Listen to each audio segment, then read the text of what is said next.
Jail અને સુધારાત્મક વહીવટના police મહાનિર્દેશક KLN રાવે લાજપુર મધ્યસ્થ જેલ સુરતનું વાર્ષિક નિરીક્ષણ હાથ ધર્યું હતું.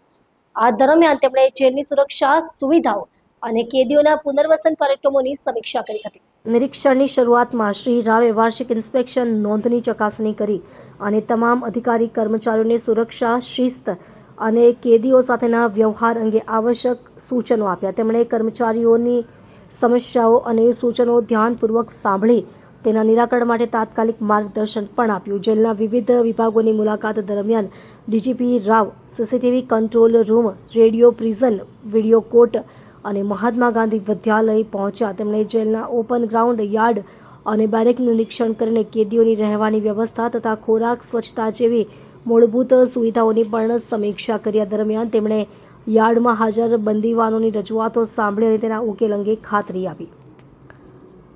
નિરીક્ષણનો સૌથી ઉત્સાહજનક પ્રસંગ રહ્યો જ્યારે રાવે જેલમાં અભ્યાસ કરીને ધોરણ 10 અને 12ની પરીક્ષામાં સફળતા મેળવનાર બંદીવાનોને પ્રમાણપત્રોનું વિતરણ કર્યું. તેમણે તમામ સફળ વિદ્યાર્થી કેદીઓને શુભેચ્છા પાઠવી અને તેમના ઉજ્જવળ ભવિષ્ય માટે પ્રેરણા આપી. જ્ઞાન જ સાચો માર્ગ છે. જેલની દિવાલો શિક્ષણને અટકાવી શકતી નથી.